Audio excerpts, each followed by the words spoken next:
So, talk to me about how you become a Dallas Mavericks fan, kind of your first memory as a kid. My first memory of being a Dallas Mavericks fan as a kid was they weren't very good in the 90s, and it was very cheap to go to basketball games. I always had an affinity for basketball. Obviously, being a 90s kid, Michael Jordan was very impactful for you. And I wanted to watch more basketball up close. And my dad used to say it's cheaper to go to Mavs games than go to the movies. And so we would go to Mavs games in Reunion Arena. And that's how I initially fell in love with them. And then from there, being a Mavs fan in Cowboys Town meant it was like being a fan of some indie rock band, and it was just you and your club. And then as they grew, you were excited for their popularity. So that was my initial journey of Mavs fandom. So, of course, the Mavericks have been fun here and there throughout the years, but who have been some of your favorite players? Well, obviously Dirk Nowitzki is a legend to every Mavericks fan. He is my hero. He is why I do what I do for my career. And then from there, um, Michael Finley was a very impactful player for me. I remember seeing Rush Hour 2 in a movie theater in downtown Dallas, and Michael Finley was in the theater, and it was like the coolest story I had for like 15 years. And then, from there, I actually have a soft spot for players like Monte Ellis, pretty much every player too on the championship team. Jason Terry, only Mavs fans ride for Jason Terry, but they ride hard for Jason Terry. So yeah, those are some of my favorite players. When you say Dirk is responsible for kind of your career and why you do what you do, tell me more. Well, my career, it's in storytelling through sports, I would say. And Dirk Nowitzki lost in 2006 and had to go through this like real uphill battle to finally win the respects of people locally, people around the league, and it's truly one of the great sports stories, like Disney sports stories out there. And as somebody who, again, uses stories to tell um, to talk about sports, that is something that I realize was deeply impactful in my life. My first exposure to any sort of national media ever was in Chicago. I wrote a 2.5 hour long musical about the NBA lockout that was inspired by the lockout that took place right after Dallas won the championship, and Mark Cuban and Dirk Nowitzki couldn't speak to each other at the ESPYS, even though they had just won a championship. And I thought, wow, this is like Romeo and Juliet, basically. And so I kind of was like, what would happen if a player and an owner like snuck off and played pig together when no one was watching? And so it's like literally he is why I do what I do, but also I think just spiritually that is how I sort of landed in this industry to begin with, was that I thought his story was as good as any fictional story I had experienced in my life. So yeah. Talk to me about the night the Mavs draft Luka. Hmm. All right. So I've been on the Bill Simmons podcast one time in my life, and on that podcast, I looked really good because I said, if these teams ahead are dumb enough to pass on Luka, then we ought to take Luka, and if not, we should trade for Trey Young. That was like my thing, and honestly, it's in hindsight pretty good little take there, but yeah, what's funny was we had to work a draft show that night, so I'm in production. I was in the production room, and about an hour before shoot time, I went to a gas station across the street and I bought a tall boy of something and a cigar, really cheap cigar. And I took it to the office in case Dallas somehow got Luka. It seemed like such a long shot. And I remember everyone saying, like, there's no way this is going to happen. And then as the night went on, I couldn't believe it. And once it was announced, it was so obnoxious that I actually like ran out of the production room. No one told me to do this. And I was just like, are you guys kidding me? Like I just like ran out on stage and I was like, you got to be kidding me. And then when it happened, I hugged Jonathan Charks, who is a writer who's since passed away. But man, we were the only Mavs fans in the room, and we hugged. People were annoyed with us. It was great. I was with Kings fans. They were depressed. It was amazing. Great night. Oh boy, that's a good one. So, what made you just so confident? What made you want Luka Doncic more than any other player? Because of his resume prior to coming to the NBA, it was as um, impressive as anyone coming into the NBA. You know, is a little scoop for you. We had Victor Wembanyama on the podcast, and I remember off off mic, he was like, I think the greatest, because people talk about how he's the greatest prospect ever. He's like, the greatest prospect ever was Luka Doncic. He was like more than LeBron, more than, because of what he had accomplished. If you have respect for EuroLeague basketball, which is adults, professionals playing, and if you have that, if your brain is there and if that's your perspective, then you have a lot of respect for Luka Doncic. And as somebody who's not a huge fan of college basketball, I think that that game is amateur for a reason. I don't need somebody to play college basketball, in the United States for me to understand that they are a great player. And I think Luka. So I just always knew. I mean, he was 16 years old and won a EuroLeague MVP. Come on, like what else do you need? We're not going to draft that guy. So yeah, he just had an incredibly impressive resume. So yeah. Now, of course, this postseason run, I don't know that anyone predicted the Mavs would be where they are right now, right? Um, I feel like they've just really started to close the gap and play their best basketball late down the stretch. And I feel like any sport you're in, the thing I always look at is who's gelling, who's healthy, and who's playing their best basketball when it really counts. So Mavs make the playoffs. I know they were kind of on the cusp, on the bubble for a little bit. They make the playoffs. Mhm. And then the games start getting played. And they Yeah. look like a totally different team to me than they had all season long. When did you know that this postseason run was going to be something special? Probably it was probably wow, that's a good question. Let me take 2 seconds here.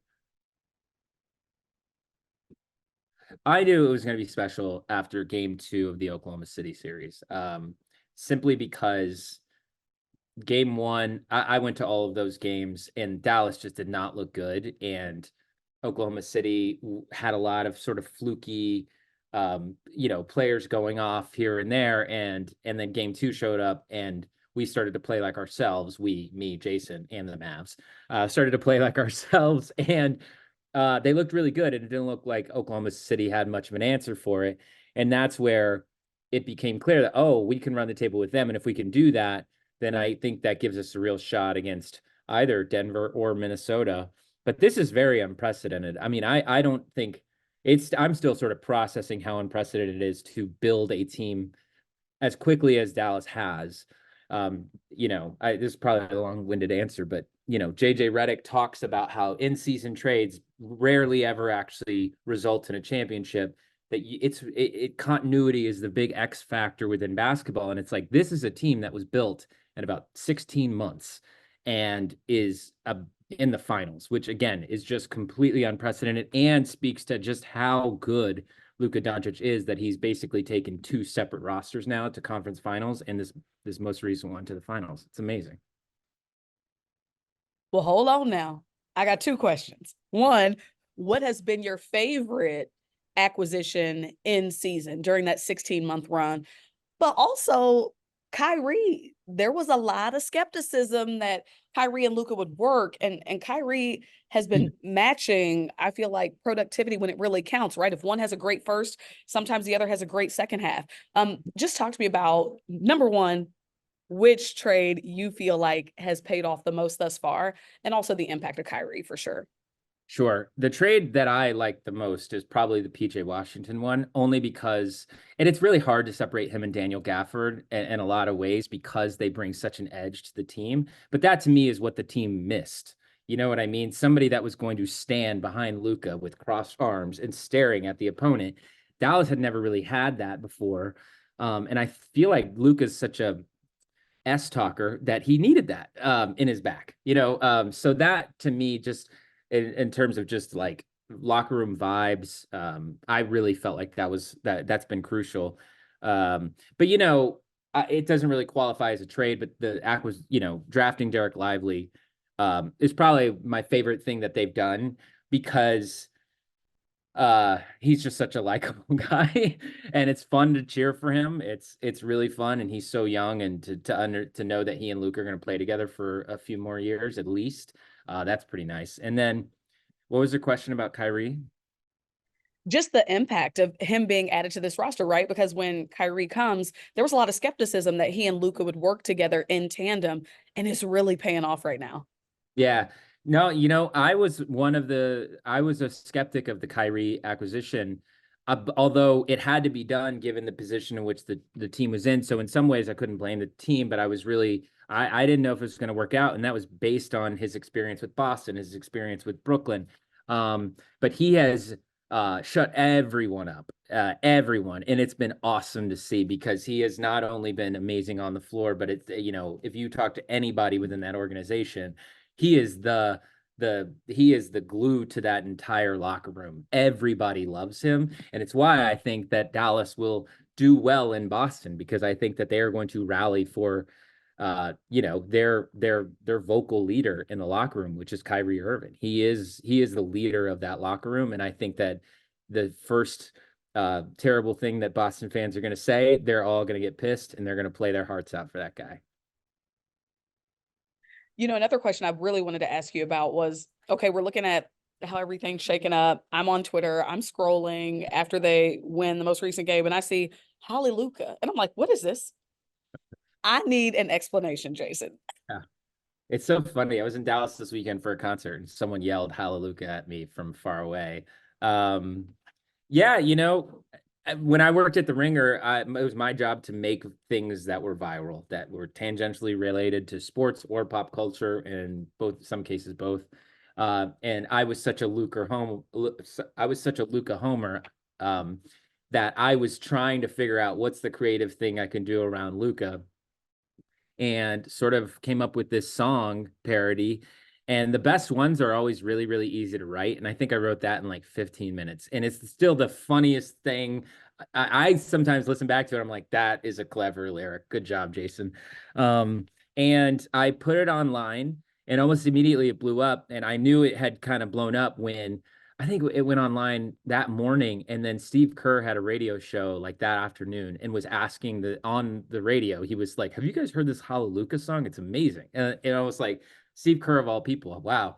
And then Dallas, a couple days later, some folks with the Mavericks asked us to come perform it at the American Airlines Center, and that is one of my favorite nights of my life. It was so fun. I don't play guitar, but the singer really wanted me up there with him, so I was fake playing guitar in a wig.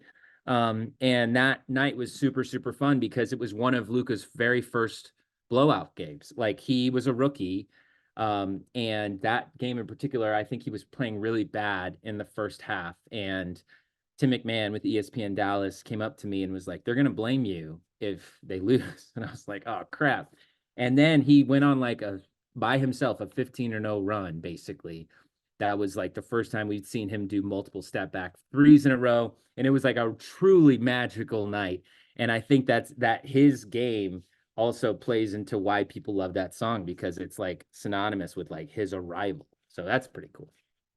So my next question is really, you find out they're going to the finals. What's your immediate reaction? This My immediate reaction is I'm going to be as loud and obnoxious as physically possible to everybody around me. Because if you are a Luka Doncic fan or a Dallas Mavericks fan, you feel like Luka's kind of gotten a bad rap this season. There's been a lot of national media like hate that kind of has come his way, from people saying they don't want to play with him, teammates don't want to play with him, saying that, like, when he dropped 73 points on Atlanta, the next morning on First Take, people were like, "This is bad for basketball," and you're just like, "What is going on?" And so this whole time, if you're a Dallas Mavericks fan, you're watching, you're like, "This guy's extremely valuable. One, possibly the most valuable, and his teammates love him." And I don't really get the take here, other than he loves basketball clearly, and is extremely good at it. And once he was able to reach the finals, it felt like a lot of validation for fans that have been watching for a long time and have been telling people, "No, this guy he probably is the best player in the NBA." And all the little stuff you're making up about him is really not true. And it's been nice. What would 16-year-old Jason say about Mavs basketball right now? Uh, 16-year-old Jason. All right. So I think 16-year-old Jason would be over the moon, possibly even more obnoxious than 37-year-old Jason, the kid who'd been, going to all these horrible games and getting to see that, Dallas is still cheering for a player that is as impactful as Luka to go straight from Dirk to Luka, to tell 16-year-old Jason that as soon as actually Dirk's going to play 1 year with him and then pass the torch, that's any fan base would kill for that. That is just good stuff. And to know that we have such a likable, fun team, it's just I don't know. I'd be over the moon. All right, what's your prediction for the finals? Mavs, Mavs in 6. Mavs in 6. They're gonna win it at home on our floor. It's gonna be amazing. How confident are you in this, Jason? I mean, what do you want me to put money down? I'll do it. No, no, no. No, I'm Okay, very confident. I'm confident we'll beat Boston. I'm confident Dallas will beat Boston for a number of reasons. And I think that they're going to be really difficult to play against. But I believe that, Dallas and Kyrie is going to be especially motivated. And I know there's a lot of crossover between, Porzingis and Dallas and Kyrie and Boston and yada, yada. But I trust a motivated Kyrie more than I do just about anybody on the floor. And then to know that Luke is the guy who has his back, it's going to be amazing.